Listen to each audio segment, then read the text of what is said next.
Scott Bauer joining us this morning, CEO of Prosper Trading Academy, to talk financial markets. Scott, before we get into rates, the U.S. dollar, some of the other foreign currencies, a quick thought on some data due out this morning. You've got the, Richmond Fed. You've got a 2-year note auction, but kind of a slow start to the week before things heat up into the latter half of. Oh, yeah, we got lots of news coming out later in the week, lots of data that, could play in and probably should play into what the Fed is going to do, not now, but out to March. It's really the beginning of a pretty heavy 6 weeks of data that they're going to be crunching, to really figure out what the game plan might be. Yeah, investors definitely on the edge of their seats here as we head into the second half of the week in terms of some of the numbers out here. GDP, we got the durable goods orders and such. Let's talk about, on the currency side of things, the financial market side of things. Started off the show talking about the BOJ leaving rates unchanged, negative 0.10%, and some of their changes to the growth forecast. Any surprise there, Scott?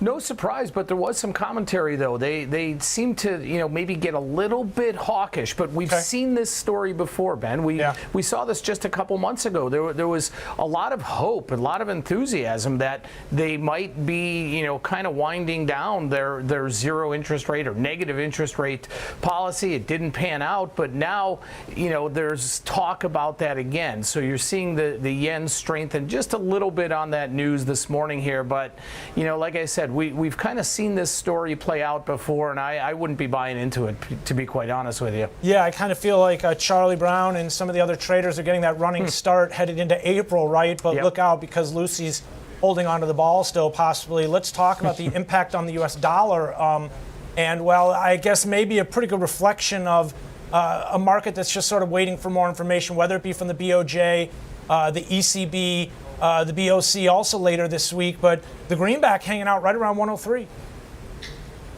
It is. It's hanging in at those recent highs that we've seen, and you know what? ECB is going to come out, and they're pretty much following. It seems like the game plan of the Fed here, and they're not going to commit to anything quite yet. So when you look at other foreign currencies, when you look at other central banks around the world here, the dollar is still king, as it has been, and I think it's going to show its strength here until if and when the Fed really does come out and maybe changes their tune a little bit ahead of that March decision.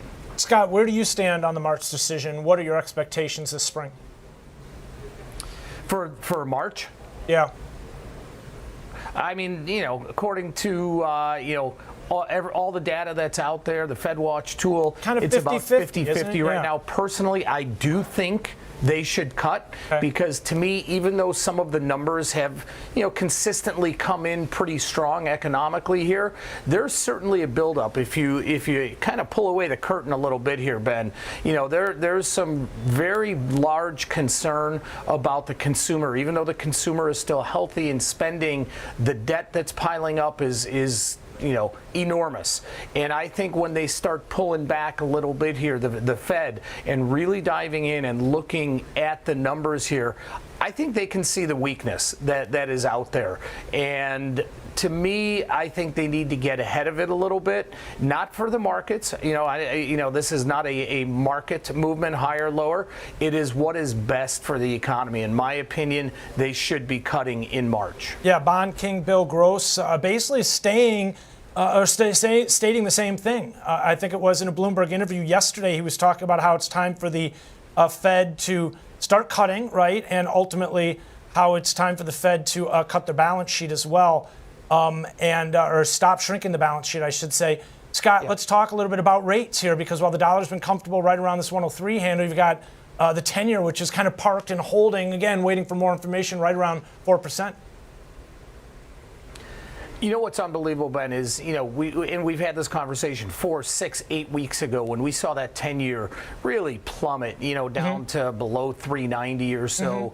And if anybody would have said, we're going to see that 10-year back up above 410, even slightly higher than that, nobody that I know of would have said, stocks would have been at all-time highs. Going to be at all-time highs when that happens. So, that is pretty outstanding to me. The market has accepted this area of 410, 412 here in the 10-year, and quite frankly, I was, in the camp that lower rates here, great for the equities. I have a kind of a spidey sense feeling here that if rates start to come down, if we start to see that 10-year dip below 4% again, that may actually start bringing up some concern about the markets, where the narrative to that, 6 weeks ago or so was, oh, this is great for the markets. Yeah, I want to just kind of pull a chart here to provide a visual to Scott's point there. Taking a look at the 10-year as it made its way up and through 4% to 5 back in August. We're talking the fall of last year, September. That really scared the market a bit, right? Let's take a look now, moving away from the 10-year and putting it side by side with the NASDAQ. I want to show you as the market came off.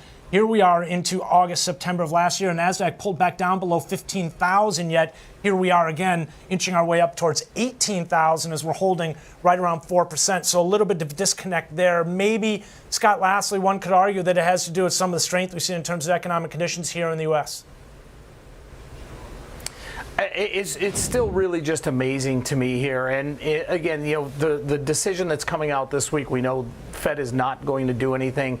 I do think that rates are going to start coming down a little bit because, you know what, Ben, there's so much eco data later this week coming up before that March meeting. And personally, and this is not to be pessimistic whatsoever, I'm trying to be realistic about this.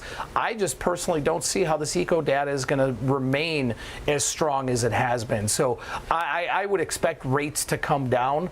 I think we have probably peaked in the short run here, and it wouldn't surprise me if we do start testing 4% again in that 10-year. I feel like labor conditions here, kind of that first domino, if we were to see that fall ultimately, it would be quite the visual, and there would be a widespread ripple effect. Talk to us a little bit about Bitcoin. I wonder if what we're seeing here may be a bit of a canary in the coal mine, not only in terms of buy rumor, sell fact type scenario, which a lot of people expected we would see tied to the ETF. We've come off those spike highs associated with the approval, but also we've seen maybe that kind of risk-off tone for cryptocurrencies, or risk-on tone for cryptocurrencies come off a little bit as well, maybe ahead of stocks, and kind of along the lines of what you were just talking about, if economic conditions were to turn a bit? Yeah, I mean, there's certainly talk out there that part of this rally, people are out of crypto, putting that money in towards the equity markets here. Obviously, in hindsight, we can look back and say, boy, did we get ahead of ourselves here, with the ETFs that came out and the run up. But I do think, though, coming up, 37.5, which is not so far below. We were just talking 47.5, but 37.5 is pretty critical, pretty significant. And when you look at the outflows from the GBTC that have come out in the last week or two, that's certainly put a lot of pressure on the crypto space. But we're seeing this divergence. Risk on in the equities, risk off in crypto.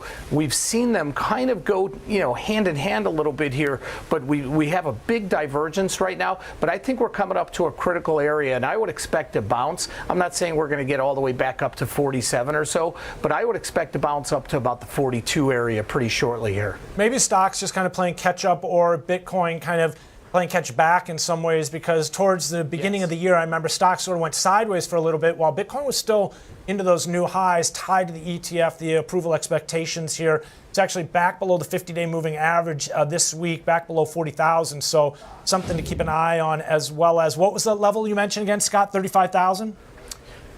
37.5 on the downside. Okay, 37.5. Pretty critical. And one more thing I want to point out is just last week was the first time ever that Bitcoin formed a golden cross, where the 50-day moving average below the 200 ticked above the 200-day moving average, and then all of a sudden, we fell out of bed here. So, many of us watch technicals, and that certainly is a bullish indicator.